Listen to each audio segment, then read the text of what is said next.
1. You'll hear a conversation between Alan and Gianna, the office counsellor of a company. First, you have some time to read questions 1 to 6.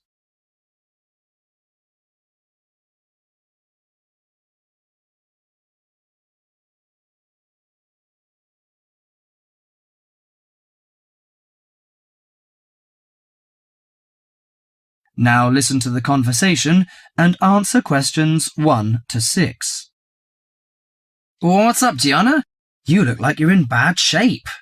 Yes, maybe I'll get sick leave from the boss and finally catch up on some sleep. I've barely eaten and slept in days. Those are warning signs of occupational stress. How are things at work? Terrible. After all the layoffs lately, the workload is totally overwhelming for everyone that's left. So I spend every waking moment in the office. I'm kept busy all the time. So you need to take a few minutes break every so often to clear and refresh your mind. But my boss will complain I'm not hard-working. She's so capricious that you can't predict her reaction sometimes. Maybe your boss just doesn't have a clue about how much you're really doing. Keep her updated on your achievements and projects. Also insist that she prioritize everything so you can manage your time better. That's right. I suppose that would help me regain some sense of control, but I'm afraid that she'll take that as a sign of laziness and give me the axe. So take the initiative and hit the job hunting trail now. You'll be surprised at how many opportunities are out there. That's encouraging. Anyway, you should cheer up and get rid of the situation. You know, according to a survey, about 40% of all people find their work very stressful, and 25% develop mental or physical diseases.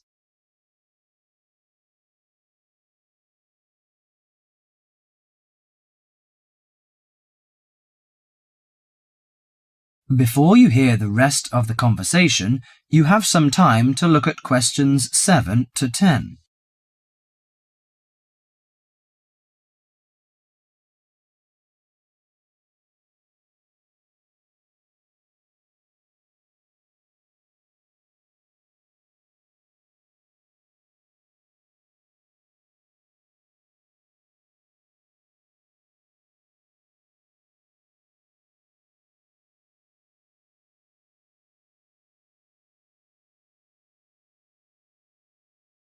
Now listen to the conversation and answer questions 7 to 10. So serious? I didn't know that. How do the problems start? You know, they start when conflicts at work induces stress. Your body reacts by flooding the bloodstream with hormones that tense up your muscles and increase your blood pressure. This is meant to save you in a fight or flight situation, but leads to a host of illnesses, ranging from insomnia and headaches to heart attacks, when it occurs regularly over an extended period of time. What should I do to prevent such things happening? Well, most occupational stress is attributed to a recognized lack of control. You should act in advance to relieve the problems. For example, you should actively pursue career opportunities rather than quietly worry about getting fired. Of course, you can't control everything, so you need to help your mind and body cope. Keep a journal to release your frustrations, take short walks to calm down, or if necessary, simply take a mental health day. That is the end of part 1. You now have half a minute to check your answers.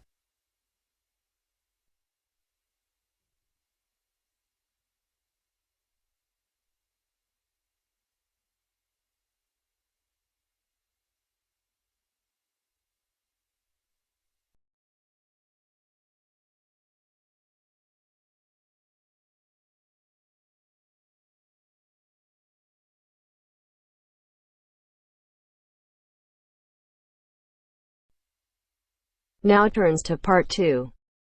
Part 2. You'll hear someone talking to a group of university students. First, you have some time to look at questions 11 to 17.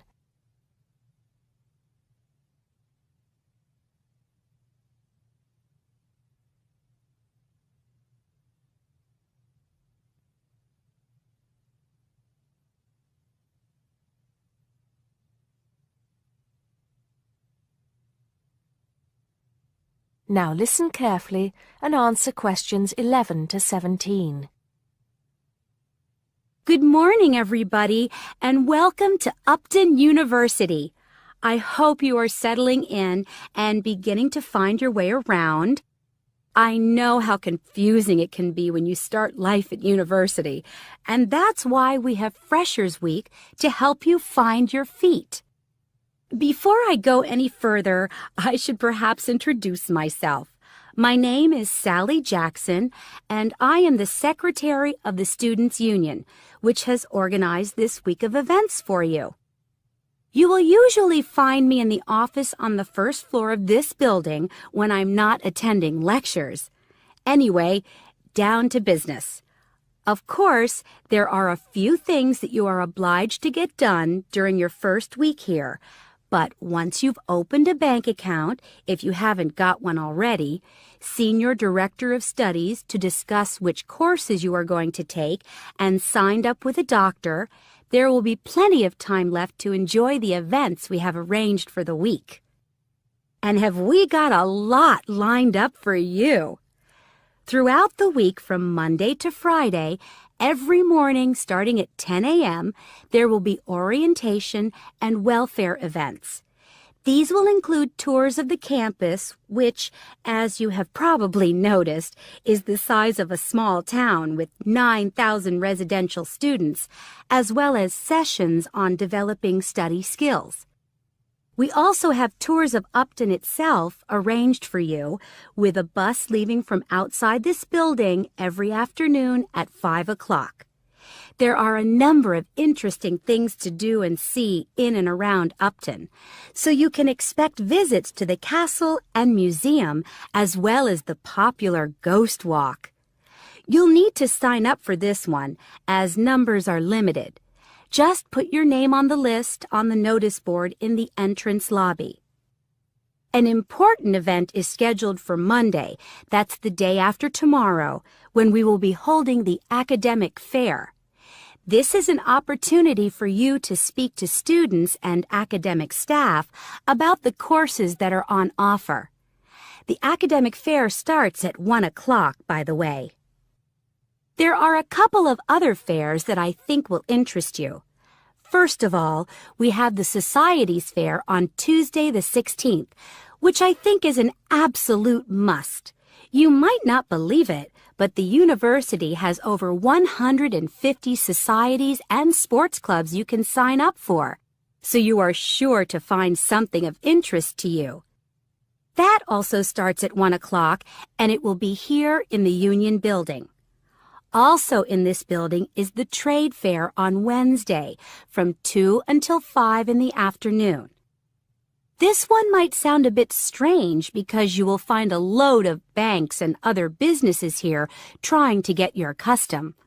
You will find plenty of bargains and, best of all, a lot of the businesses give away stuff for free. Before you hear the rest of the talk, you have some time to look at questions 18 to 20.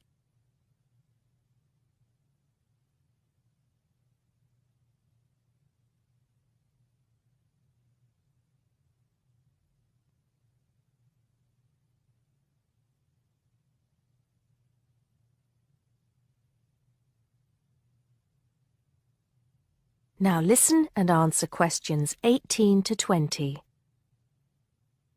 We've also got a great entertainment program lined up for you, starting tonight with our welcoming party. We have a top band lined up for your entertainment, but I'm not allowed to say who they are. All I can say is that I am sure you will not be disappointed. So come along to Blackmore Hall at 9 o'clock this evening to get your university experience off to a flying start. Just one point. I'm afraid this event is limited to freshers only. Because of space restrictions, you can't bring a friend tonight. Sorry about that. There's more fun and games on Monday in the Cotswold Theater here on campus. We have booked two of the cleverest comedians in the country, Paul Frazier and Jenny Brown, for a 3-hour show. Paul has assured us that he and Jenny have packed the show with new material, and as they always get rave reviews for their shows, I think we can look forward to an evening of great entertainment. That's in the Cotswold Theater on Monday evening at 7:30. Moving along a bit, on Thursday there is an important date for your diaries. This is the official Freshers opening ceremony, when the Dean welcomes you to Upton University. So remember, Thursday the 18th from 2:30 to 3:30 in Blackmore Hall. You certainly should go to this one, and by the way, light refreshments will be available. At the end of the week, on Saturday, you have the chance to dress up in your smartest evening wear for the official Freshers' Ball. Actually, although it's called a ball, it is quite a relaxed affair, so we are more than happy if you turn up wearing jeans and a t-shirt. The important thing is to relax and enjoy yourselves. Time and place are the same as for this evening's party. Blackmore Hall from 9 in the evening to 3 o'clock in the morning. Right. I think I've covered the most important and exciting events we have lined up for you, but there will be plenty of other things going on throughout the week, so remember to check the notice board in the entrance lobby regularly. Enjoy the rest of the day, and I look forward to meeting as many of you as possible this evening at the welcoming party. That is the end of part 2. You now have half a minute to check your answers.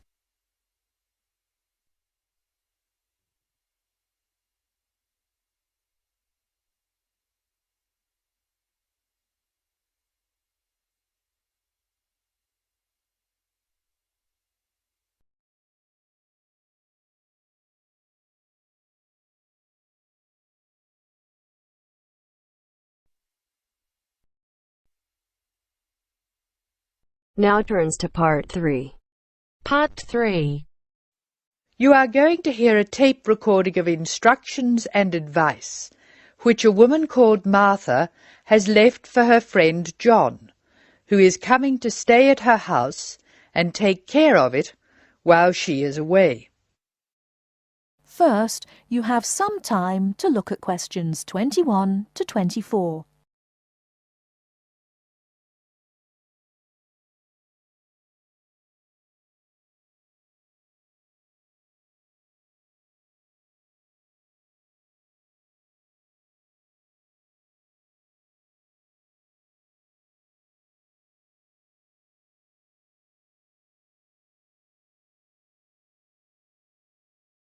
Now, listen carefully and answer questions 21 to 24. Hello, John. Welcome to the house. I'm really pleased that you can be here to look after my house while I'm away. Here are some things you need to know about the house. Important stuff like when the garbage is collected. In fact, let's start with the garbage, which is collected on Friday. Just write garbage on the calendar on the days they take it away. Put it out on Friday every week. That'll be Friday 22nd, Friday 29th, and Friday 5th. It's a really good service. The trucks are quiet and the service is efficient. The bin will be put back outside the house empty. It's a good idea to put it away quickly. This street can be quite windy. I once watched my next-door neighbour chase her bin the whole length of the street. Every time she nearly caught up with it, it got away again. The waste paper will be collected this Tuesday. That's Tuesday 19th. There's a plastic box full of paper in the front room. Please put it out on Tuesday. The truck will come during the day. If you don't mind collecting old newspapers and other paper and putting them in the box, I'll put it out when I come home. The paper people only come monthly. I have some things to give to charity in a box in the front room. Would you put it out on Monday the 25th, please? It's a box of old clothes and some bed linen which I've collected, plus a few other bits and pieces.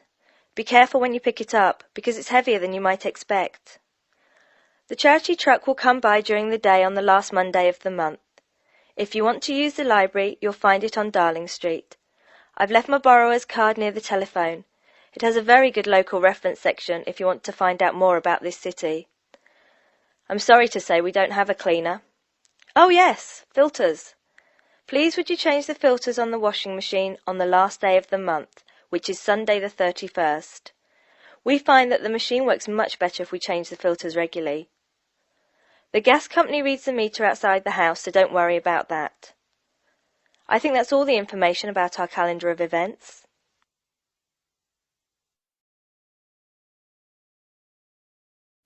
Before you hear the rest of the talk, you have some time to look at questions 25 to 30.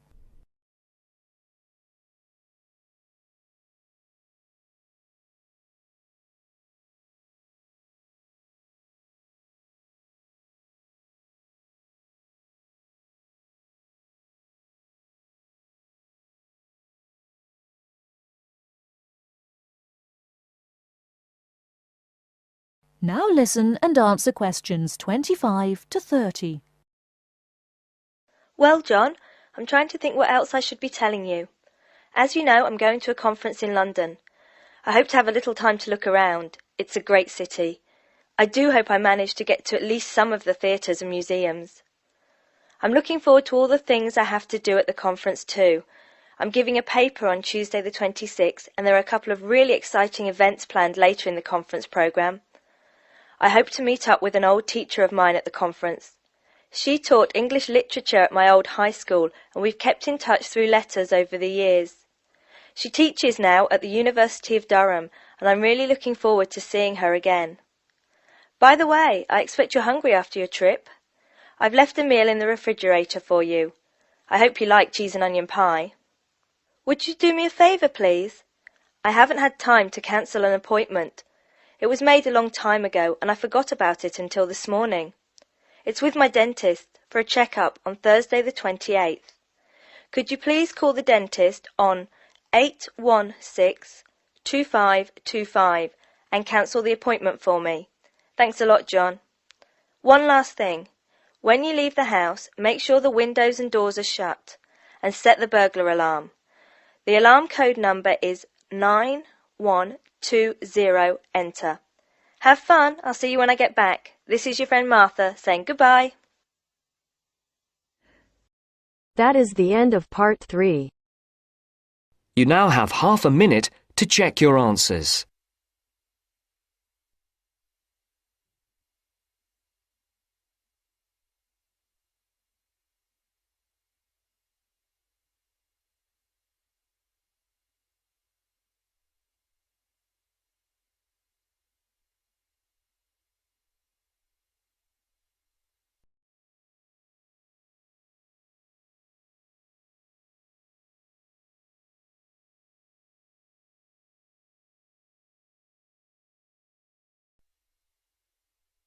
Now turns to part 4. Part 4. You are going to hear a talk given by Jim Allen. He is going to share some of his findings of his research. Now you have some time to look at questions 31 to 40.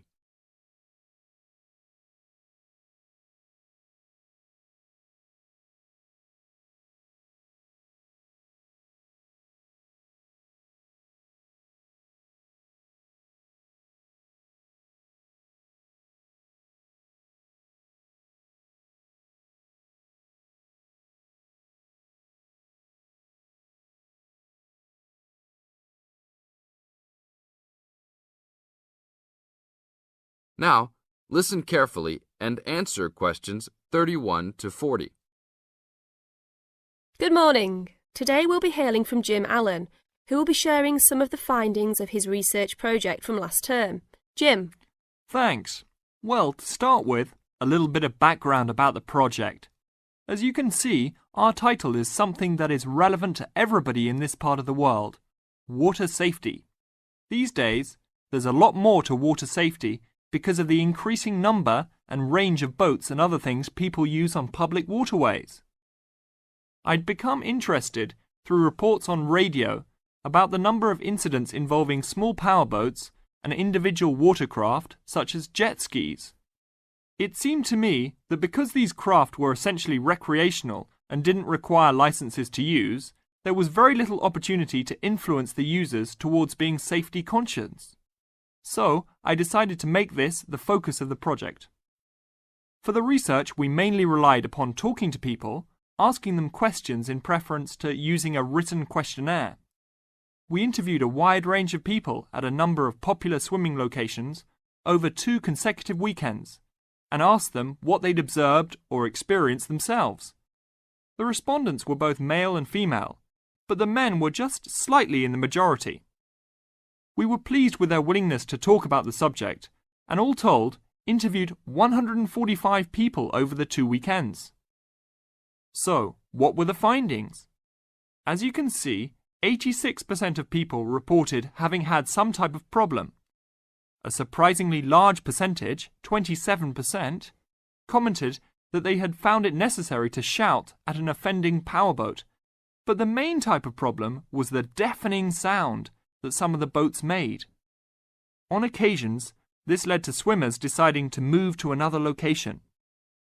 So what strategies did people adopt to ensure their own comfort and safety?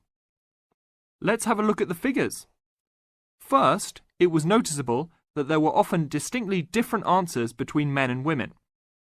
It was mainly the women, for example, who said they should try to choose places where boats couldn't go, whereas it was usually the men who said you shouldn't have to move if you were there first, so you should shout at them if necessary. Both men and, it was women who said you should call the authorities if the situation gets too dangerous or the powerboat drivers are acting irresponsibly. Then, I had thought it would be mainly women, but both sexes made the point that above all, it's important to get children away from any possible danger. Men were very aware that jet skis could be unpredictable in inexperienced hands. They also made the point that it's much safer to have your car nearby and clearly visible to any watercraft if you're swimming in a relatively remote spot. Finally, wearing visible clothing, men didn't think it was quite as important as women, but both gave it a high safety rating. When we asked them what they thought the government should do to help solve the problem,